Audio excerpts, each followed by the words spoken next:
A power outage on the first night alone with my crush. In the dark, I poked her shoulder. Want to take a bath? After I'd prepared the bathwater, she suddenly grabbed my sleeve, her teeth clenched. Don't go. I'm scared of the dark. Chapter 1. I woke up and was 18 again. My future wife was helping me check my college entrance exam answers. Looking at the page full of red X's, her brow furrowed. And you're planning to apply to S University with this? Never mind S University. I tilted my head, leaned closer to her, and asked curiously, Willow, do you have a crush on me? Screech, her pen drew a long, straight line across the test paper. Willow stared at me, a mixture of surprise and embarrassed anger swirling in her eyes. After a moment, she scoffed. A crush on you? Tisk, her 18-year-old self, was too young to hide her emotions well. I just said, oh, lowered my head to look at the scratch paper, and pretended nothing had happened. I casually finished counting the wrong answers on the paper. After a while, Willow's clear, cool voice reached my ears, as if she'd been holding back for a long time. Sincere. She gritted her teeth, her eyes fierce like a wolf cub's. I don't have time to play these childish games with you. Hearing this, I turned to look at her, my expression unusually serious. Willow tightened her grip on the pen. Me, I'm hungry. Willow shot up from her seat, gave me a blank look, and then went back to her room. She can't take a joke at all. I couldn't help but laugh out loud. Chapter 2. Willow was only 10 when my parents brought her home. She was a thin figure in an ill-fitting old shirt and worn-out shoes, standing stubbornly in the living room with her lips pressed tight, trying hard to hide the unease in her eyes. I stood on the stairs. After we made eye contact for a few seconds, she was the first to look away, gloomy and sensitive, proud yet insecure. That was my first impression of her. I couldn't say I welcomed her arrival, nor did I reject it. I just felt that the house finally seemed less empty. Willow was the same age as me. Her grades were always excellent. She studied tirelessly and always ranked first in our year in every exam. Some people are born gifted and learn everything easily. Willow was like that. And on top of that, she worked so hard. We were, in a way, childhood companions.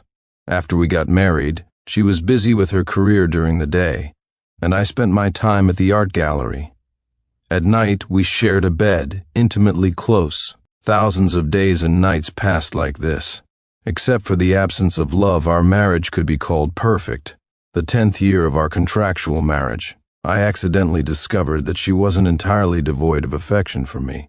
And the very next day after discovering this secret, I woke up and found myself back in the summer vacation after the college entrance exams.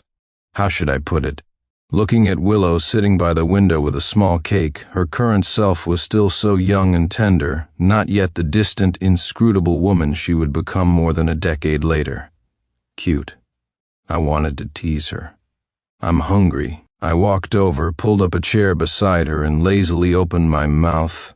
Willie, feed me a bite. Willow glanced at me. Useless hands can be traded for old pots and pans, so humorous. I gave a helpless smile. Thankfully, this 18-year-old body housed the sincere Clark from over a decade later. Otherwise, with my old temper, I'd probably have felt my confidence crushed and sulked in my room. But now sincere Willow's face suddenly flushed red, a mix of shame and anger. What on earth are you trying to do? I looked at her innocently. My grip on her wrist wasn't strong, but she couldn't break free, only glare at me with her round eyes. I grinned at her without speaking, my meaning clear. If she didn't feed me the cake, I wouldn't let her go. Willow was helpless against me. She closed her eyes and endured it. A sweet taste exploded on my tongue. I gazed intently at the girl beside me, identical to the her in my memories. Curved eyebrows, lovely eyes, lips always pressed together stubbornly, but when angry, they would unconsciously pout slightly, as if inviting a kiss. Right now she was angry. Because of me, but I felt no guilt at all, even shamefully pleased. No wonder Willow loved to tease me so much after we got married. I finally understood how she felt, although compared to what she did to me, this was just child's play. Slowly swallowing the cake, I subconsciously caressed Willow's wrist. A thin layer of skin, her fingers holding the spoon were soft and slender, delicate bones that seemed like they would break with a snap. Willow shivered, fork raised, her eyes filled with a strong warning. Sincere. You behave yourself. All right. I shrugged, restraining my fingertips.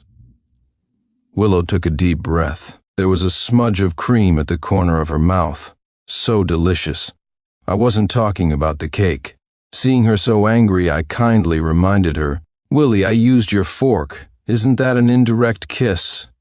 Willow tightened her grip on the spoon handle, her face flushed with embarrassment and anger. Sincere, what nonsense are you talking? I ignored her and said to myself, no, it's not.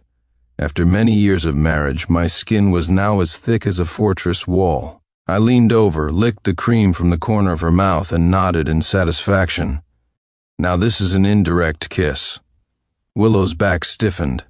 In the blink of an eye, her face turned so red it looked like it might steam. Shyness and anger flashed in her eyes. A crisp slap landed on my face. It didn't hurt, though. Looks like she was really angry this time. I decided to pull back before things got worse, resorting to words instead of actions. You're so fierce, Willie. But you liked it too, didn't you? Willow's small face was taut. Is this how you treat me? Sincere.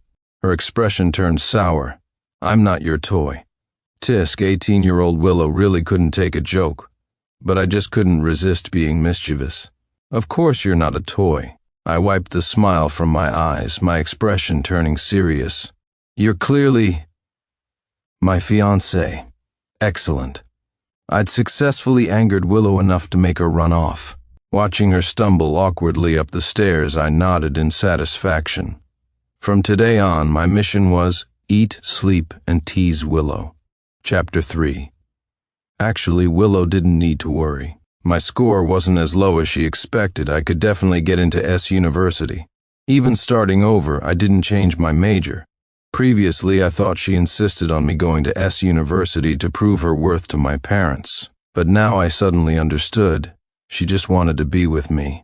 3 days after submitting our college applications, Willow planned to visit her hometown. After all, she'd been away for 5 years and really should go back for a visit. Memories overlapped. But what was different this time was my presence. Across the country, spanning a vast distance, I pestered her into letting me come along to a place called Havenwood, an old, small village. It lacked the dazzling lights and extravagance of S City, having only a few narrow roads and some dim street lights. Dragging my luggage, I stopped with Willow in front of an old house. This old house was large and spacious. I knew it was her maternal grandmother's house. Because her closest relatives had passed away too early, she'd been kicked around like a ball from a young age, living off the charity of others. That's why she looked so wretched when we first met. The sun was setting. I bustled about, cleaning the house until it was spotless. Willow lay leisurely in a wicker chair, rocking back and forth, examining the wooden carvings on the ceiling beams. In the eyes of outsiders, I, Sincere Clark, was someone whose fingers never touched spring water, while Willow was the child from a poor family who had to mature early. Looking at the broom in my hand, I raised an eyebrow. It was clearly the other way around. I understood that the old house hadn't been lived in for a long time, but a power outage on my first night alone with Willow was something I truly hadn't expected. I knew Willow's habit. She had to bathe every day, and a power outage wouldn't stop her. In the dark, I poked her shoulder. Want to take a bath? Willow's long eyelashes drooped. Fine, that was a yes by default. Fumbling in the old house, I found candles and matches. After lighting one, I silently went to the kitchen to heat bath water for her. After preparing the bath water, I turned to leave, but Willow grabbed my sleeve, her teeth clenched. Don't go. I'm scared of the dark. My back, holding the candle, stiffened. It was extremely quiet all around. Faintly, I heard her fierce voice. Just stay in this room. Don't you dare peek, or I'll gouge your eyes out. I wasn't planning to peek. In my peripheral vision, a pleated skirt was gently tossed into a nearby wooden basin. I smirked. Now that you mention it, maybe I should take a look. Clothing rustled against skin, making soft, subtle sounds. Willow's breathing quickened noticeably. When she spoke again, her voice carried a clear warning. "You dare tisk. Heard you, both ears heard you." Shouting so fiercely, but she was really just a soap bubble poppet, and it bursts. Holding the candle, I stood with my back to her, calm and composed. Willow ladled water and poured it over her shoulders. I had tested the temperature earlier, say what you will, but I was genuinely good at preparing bath water. But the sound of the water, I glanced down and gave a wry smile. I felt like I wasn't far from losing my mind. "Willie, you really are daring." Chapter 4. I admit I'd been teasing Willow quite a bit these past few days. She seemed to be angry every day. But I was used to it. After all these years entangled with her, it seemed Willow had never once smiled at me. Before or after marriage, she always called me by my full name, Sincere. It was really frustrating. In the yard, Willow was lying in the rocking chair under the lilac tree, while I was doing laundry. To be honest, I wasn't very satisfied with my current body. It wasn't strong enough. The muscles on my arms lacked the definition they'd have over a decade later, and my fingers, used to holding nothing but paintbrushes, weren't very strong. The sticky foam from the laundry detergent on them somehow gave off an air of domesticity. The only commendable thing was that I looked very boyish now. The Willow of 10 years later, I truly couldn't see through her. But this Willow before me was only 18, exuding an air of raw youth, stubborn as a little wild mare, doing nothing but kicking up her heels. If I were the 18-year-old Sincere, I really wouldn't know how to handle her. But I wasn't. I slowly walked towards the lilac tree, stopped by the rocking chair, and then brazenly squeezed myself into it. My long limbs took up the whole chair. I wrapped an arm around her slender waist and couldn't help complaining in her ear, "Willie, I really don't like it when you call me Sincere." My eyes showed distress. "Why don't you call me Chow?" "If that's too much, Baby isn't bad either." Willow was pinned in my arms, her body stiff as a board. Taking a deep breath, she tried to push me away and stand up. I didn't budge an inch. "Sincere, there she goes again. There she goes again." I turned a deaf ear, still holding her captive. Nuzzling her cheek, I continued to tease. "Willow, call me Big Brother, okay? I'll buy you candy." Willow couldn't overpower me, so she could only warn verbally, "Sincere, don't go too far, Sincere, don't bother me. Sincere, you'd better behave. Sincere, don't go too far." These were the 3 things she often said to me over and over, but I always turned a deaf ear. Pulling her onto my lap, I pressed on, "Willie, can't you be a little gentler with me?" Willow ignored me. See, she's angry again. All right, I sighed. "It's okay if you're fierce with me, but only with me. Understand?" Willow's cheeks puffed out. Not daring to tease her too much more, I properly picked her up, walked straight into the house, and gently placed her on the bed. Willow rolled over twice on the bed, turned her back to me, and ignored me again. I hooked a finger under the strap of some light fabric by the bed, my tone and expression perfectly nonchalant. "I'll wash this too." Willow was startled and turned around almost immediately. After glancing at the fabric in my hand, her expression became quite a sight. I looked innocent. "You can't touch cold water. What if you get a stomach ache?" She tried to hold it in, but finally couldn't stop herself from shouting my name, her voice tinged with gritted teeth. "Sincere," I nodded vaguely.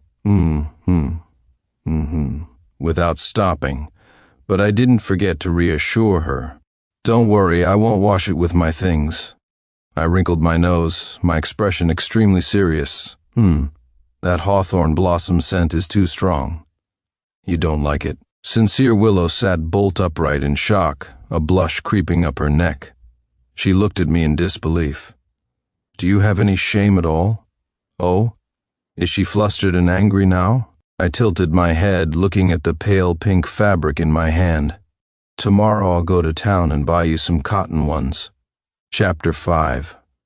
Willow hadn't spoken to me for 3 days. Although I'd been waiting on her hand and foot like a fussy mother, serving tea and water without complaint, the moment I opened my mouth, she'd turn and walk away. Standing in the yard, she was as beautiful as a magnolia flower.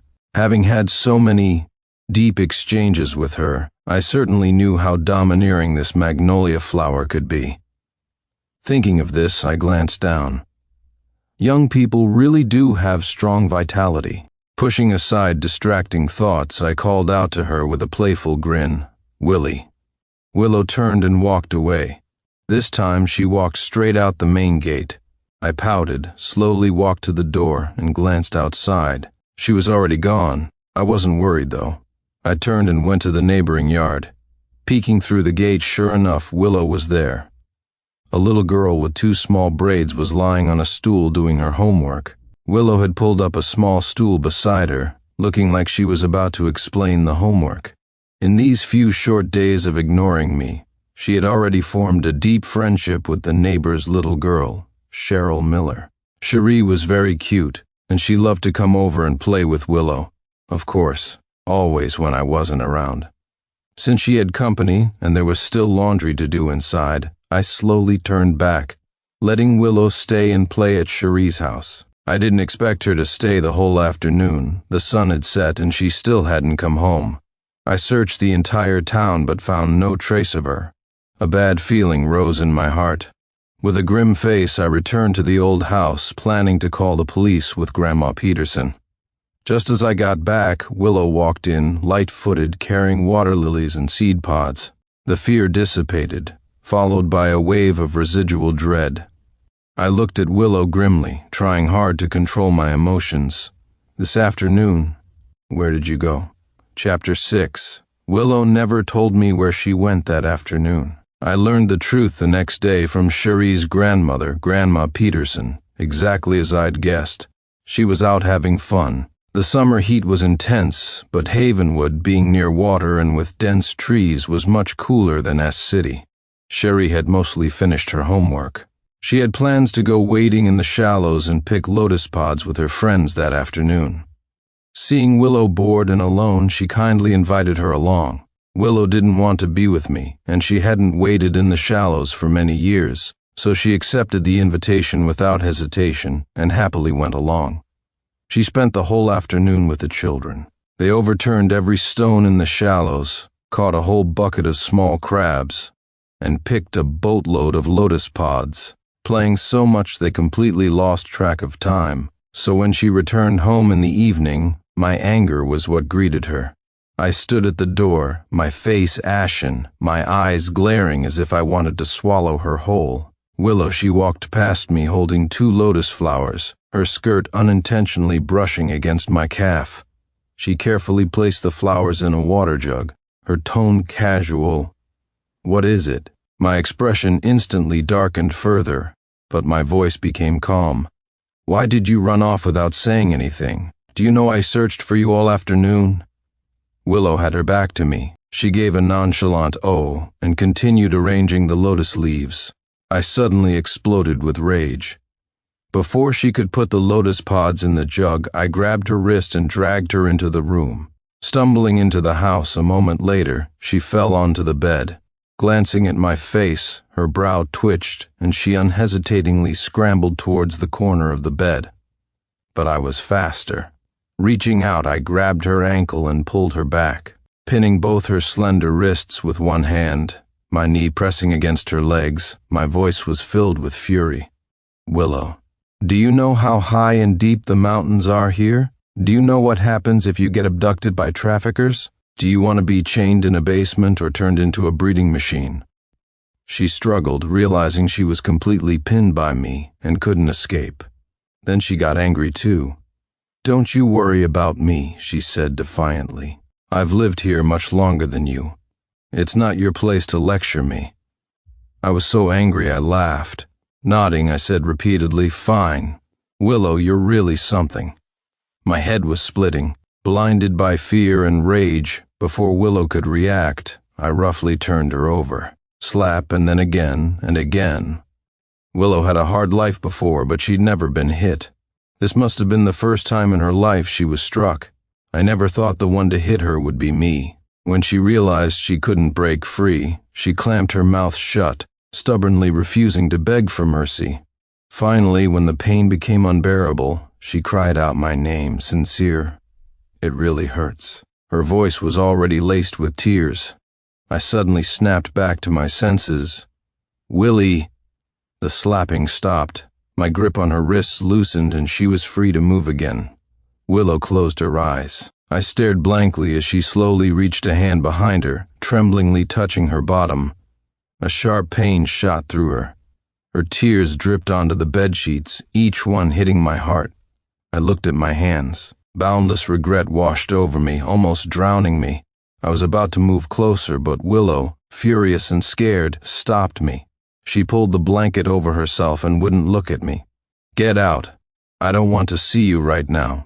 Her voice was muffled and held little threat. But she didn't want to see me, so I had to leave. My mind was a mess. Strangely, only one thought filled it. Willie hadn't eaten dinner tonight. Chapter 7.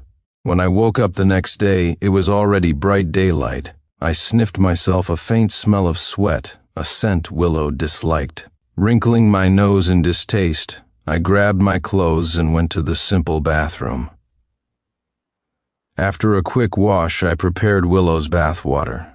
She had been awake for a while. When she passed me, she didn't even glance my way, but she didn't refuse the bath water I'd prepared for her. Seeing that even when upset she wouldn't neglect herself, I felt a strange sense of relief. By the time she finished and came out of the bathroom, breakfast was already on the table. Knowing she didn't want to see me, much less eat at the same table, and also because I didn't know how to face her, I tactfully hid myself. However, Willow, drying her hair, walked straight past the breakfast and slammed the door shut forcefully. This was a declaration of war. I understood her meaning. Not eating the food I made was her declaration of war. For these 2 days, she used the bath water I prepared and wore the clothes I washed, but she wouldn't eat the food I made or have any interaction with me. This wasn't just sulking. This was her tactic against me. Because she already knew I cared about her, cared immensely. This was her confidence. Although her own stomach might suffer a bit, the effect was clearly very significant.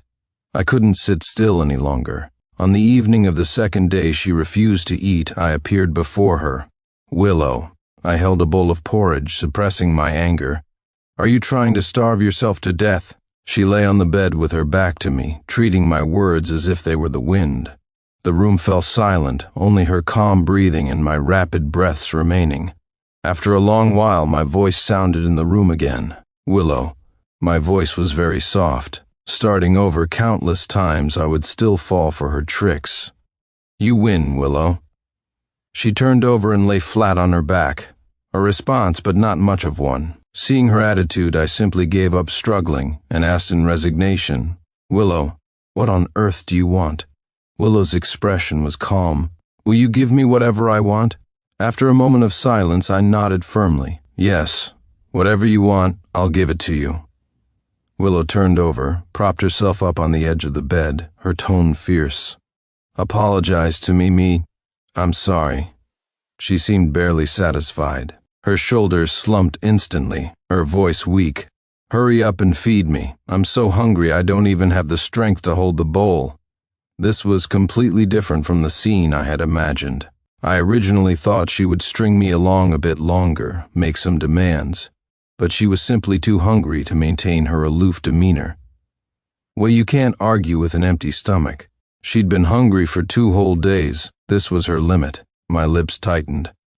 Suppressing my anger, I fed her. Couldn't you have snuck into the kitchen for a bite? I wouldn't. She swallowed a large mouthful of porridge, her tone aggrieved yet stubborn. Even if I starved to death, I would never bow down for a pittance. Remembering the brutal spanking she'd received, she got angry just looking at me. I'm still angry. Sincere, how could you be so mean to me? You were the one who disobeyed first. I wiped her mouth. And your attitude was very poor. But you still can't spank me. She slapped the bed repeatedly, emphasizing her words, her tone firm. I'm an adult. No one can treat me like that, not even you. I raised an eyebrow and added, Well, as a bit of fun in bed, it's acceptable. To be fair, I'll let you hit me back. As long as you're happy, you can use as much force as you like." Sincere Willow, once again flustered and angry, exclaimed, "You shut up." She didn't refuse, though. Once she'd eaten and drunk her fill, I went to wash the dishes. Willow dawdled. By the time she came out of her bath, I had already tidied up. By now, I had regained my usual calm and composure. After making her bed, I called out unceremoniously, "Willie." She walked over, her tone unfriendly. "What?" "Oh, nothing." I casually picked up the ointment and, with perfect justification, told her to come over. "Quick, let me put some ointment on for you." Willow very quickly clutched her skirt, her eyes wide. Sincere, she ground out my name, her voice full of anger and warning. In the end, I didn't continue teasing her. After all, she was only 18. Getting her all worked up constantly wasn't good for my own state. All right, no ointment then." I put the ointment down and sat up straight, looking incredibly proper.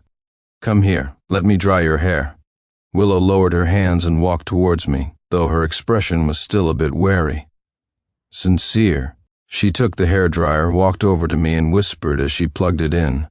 "You tone it down a bit," I said. "Oh," and with my long arms and legs I pulled her into my embrace. "Sincere, I'm sorry." I kissed the top of her head, my voice suddenly dropping. "I'm sorry, Willie." Life in Havenwood was slow-paced. After staying here for 2 weeks, I was surprisingly a little reluctant to leave. Cherie came to see us off with her family's little black dog.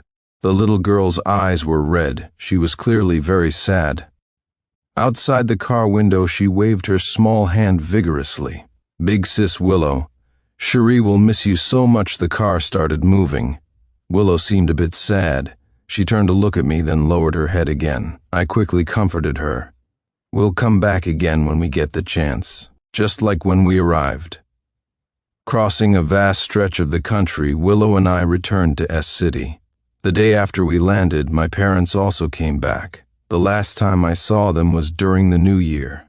On New Year's Eve, they flew back to S City, had a quick New Year's Eve dinner at home, and then flew off separately the next day. For them, career was far more meaningful than family. This was probably typical of a business marriage. More like bed partners than a married couple. They'd meet on fixed dates to satisfy physical needs and spend the rest of their time pursuing personal achievements. It's possible that Willow's and my marriage was influenced by them. It's just that Willow wasn't as obsessed with her career as Mom, who saw work as the most important thing in life. And I didn't have Dad's skill or ability to be an outstanding leader. Before I was 10, I couldn't understand it. After 10, I still couldn't understand, but I started to adapt. This was probably because Willow came. Mom said I wasn't the center of her life, and Dad wouldn't give up his career for me. They had me simply because they reached that stage in life. I said, "I can't have nothing. You have to find someone to keep me company." So she and Dad found Willow as my 10th birthday present. Therefore, Willow rightfully belonged to me, Sincere Clark. She was meant to be mine. Thinking this, under the dinner table, my hand quietly covered the back of Willow's hand, only to be discreetly caught by her. I tickled her palm and received a warning look in return. Willow was terribly reserved in front of my parents, but there was really no need. Apart from work, they barely registered anything else. However, Willow's efforts to maintain her composure were just too adorable. I couldn't resist and started to push my luck. Crossing my left leg over my right, I extended my foot and hooked her calf. Taking advantage of her momentary distraction, my fingers slipped out of her grasp. Willow's face showed a flicker of panic. I discreetly glanced over and was finally satisfied. It was clearly a dinner for 4, yet Willow was the only one suffering. It was all because she was too sensitive. That's why when she came into my room in the afternoon, she felt it was inappropriate. But I didn't care if it was appropriate or not. The more Willow wanted to leave, the more I intensified my efforts. Unable to break free from my hand, she could only be pushed by me to sit on the bed. Wrapping my arms around Willow's waist, my voice softened with a hint of coaxing. "Willie, hug me too." Willow hesitated for a moment, then stiffly, tentatively, put her hands on my waist. Actually, I knew she responded to softness, not force. Although I found this kind of coaxing embarrassing, trying it occasionally felt pretty good. I looked down at Willow's face. The young girl's features were still tender. Her lips were pale, beautifully shaped, and looked very kissable. Willow looked at me and, as if possessed, lifted her small head and leaned closer. My smile grew even brighter. I should have known she couldn't resist my body and face. Pulling her into my arms, I cupped her face and said persuasively, "If you kiss me, you have to take responsibility." Interrupted, Willow was a little displeased. "How do I take responsibility?" I thought for a moment and answered as if it were the most natural thing. "By marrying me." Of course, Willow's face darkened further. She frowned. "Sincere, in your eyes, marriage is such a casual thing." I coaxed her gently. "How could it be casual? Willie, we're a match made in heaven. We were meant to get married." Willow pressed her lips together. After a moment, she said softly, "Fine, let's get married then." I smiled with satisfaction and smoothly lay back on the bed. "I'm yours, Willie." Willow hesitated for a long time, but still couldn't resist the temptation. She slowly leaned down and, blushing, lightly touched my lips with hers. A kiss as light as a dragonfly touching water, yet it left me wanting more. Her eyes glazed over for a moment. I blinked, urging her on with a hint of impatience. Willie coming to her senses, she glanced at me and leaned down again. Fireworks exploded in my mind, but a strange feeling in my heart grew stronger. A sharp pain on my tongue snapped me to full alertness. I looked at Willow's reddened eyes. My brow twitched. "Willie?" The person above me licked her lips, gave a soft laugh. Her eyes, full of a dark, knowing light, no longer held any trace of youthful innocence. "It's me." A roar went off in my ears. Those two simple words effortlessly crushed me. My head spun, and I was so ashamed I felt like I was about to burst into flames. Remembering everything I'd done to her these past few days, I closed my eyes, refusing to meet her gaze. But Willow was incredibly persistent. Her fingertips lightly caressed my cheek, tracing my eyebrows, nose, and then my lips. When she spoke again, her voice held a faint trace of longing. "Long time no see, my dear husband." Chapter 8. Willow was back too. This was frankly not good news for me. What was worse, she clearly remembered how I, armed with memories from over a decade later, had teased the 18-year-old Willow. It was too humiliating. Between us, she had always been the proactive one, while I was the one who said one thing and meant another. Now we sat at opposite ends of the room, speechless. My posture couldn't have been more upright, yet the moment Willow spoke, she easily pierced through my facade. She lazily lifted her eyelids, her tone certain. "Sincere, you like me that much, huh?" "Nonsense," I jumped up from my chair agitatedly, like a hot-headed young brat, loudly denying it. "I don't like you at all, you do like me." Willow's voice was soft but firm. Flustered and angry, I rushed to her side and yelled irritably, "Who likes you?" "It's more like you like me." Willow suddenly reached out, pushed me down into a sitting position, and then sat on my lap herself. I like you." I was instantly silenced, my face flushing beet red.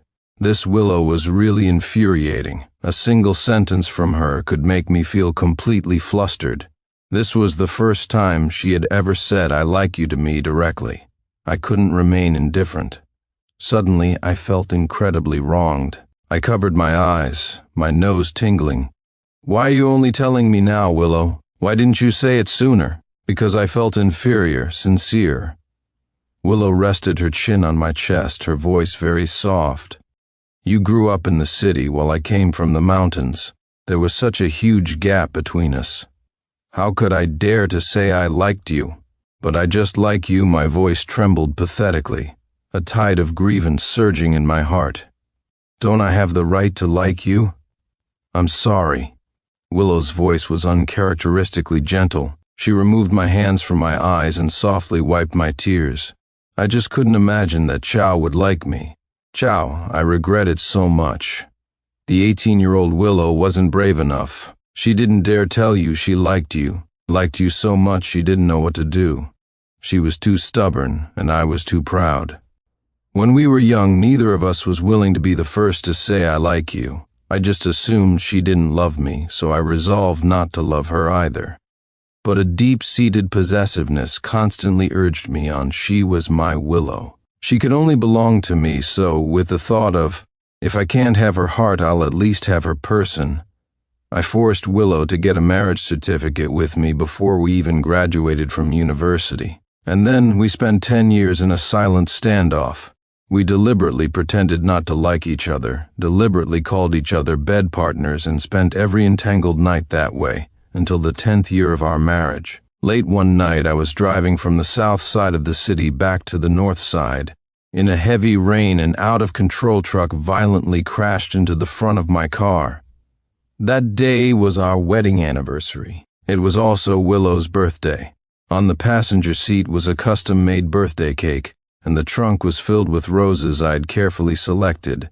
The wedding ring on Willow's ring finger had been there for 10 whole years. Everyone said she loved me very much. I didn't believe it. Willow clearly disliked me. She wouldn't even smile at me. How could she possibly like me? How could she possibly love me? And yet, the photo in my wallet, the wallpaper on my phone and computer, the tattoo on my lower back, all my hidden secrets were about her. It's really so unfair. Willow was so mean. She never once told me she liked me, yet I did so much for her. So looking at me lying there with tubes all over my body, would she feel sad? If I didn't wake up soon, she'd be no different from a young widow. At this moment, I finally remembered why I had returned to 10 years ago. Sincere, I like you. Holding my neck, Willow's tears streamed down. Ciao, please wake up soon. The surrounding scene began to distort. A sharp pain flared in my mind. I took one last look at Willow. Her lips were moving. My tears suddenly burst forth. She was saying, I love you, Ciao. Chapter 9. When I woke up again, I was lying in a hospital bed. The scenes from 10 years ago had vanished like smoke, replaced by a glass wall. On the other side of the wall lay my wife, Willow. The door opened, and a large group of doctors and nurses walked in. I stared blankly. And then I learned everything. Actually, I hadn't gone back 10 years at all. The car accident had caused a severe head injury. The doctors said if I didn't wake up, I would be bedridden for life.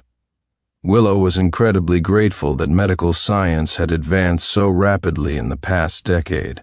They had connected her brainwaves to mine, attempting to have Willow search for my consciousness within my mind and awaken me through mental influence. Before this, Mom and Dad from far away had each sent a video message, perfunctorily instructing Willow to take good care of me and casually telling the doctors to do everything possible to save me, money not being an issue. I hadn't seen them in almost 3 years. Willow was long used to their thin familial affection, but she could never get used to a life without me. So, Willow resolutely signed her name on the treatment plan, even though she knew her own mental health would be affected. But now, I was awake, and she was still asleep. Looking at Willow's profile, tears streamed down my cheeks. So annoying. I hate crying, it's not manly at all. But Willow, you always make me cry. As I cried, I suddenly saw Willow's eyelashes flutter. I subconsciously held my breath and watched as her eyes slowly opened. Then, with effort, she turned her head to look at me. She silently soothed me. I'm back. Ciao, don't cry. I looked at her, and then cried even harder. Chapter 10. Half a year later, I was discharged from the hospital. I recovered quickly, walking with a spring in my step, not at all like someone who had been in a car accident. Willow also came to her senses and began to settle all the scores, big and small, from the past 10 years with me. She carefully listed my top 10 crimes, sat fiercely on my lap, and forced me to admit my mistakes. I didn't say much, but my attitude in admitting them was very proactive, confessing my faults over and over again, in bed. Willow was really a handful. Even if I wore briefs, she'd still find something to fuss about. You never said you liked me. Apologize immediately. I like you. You never said you loved me either. Apologize. I love you. You never say sweet things, I don't like it. Apologize all these years. You've always been my sweetheart. Willow was momentarily speechless, but thinking about it still made her angry. She playfully put her hands around my neck. Anyway, I'm not wrong. It's all your fault. It's my fault. I took the opportunity to pull Willow into my arms and sighed softly.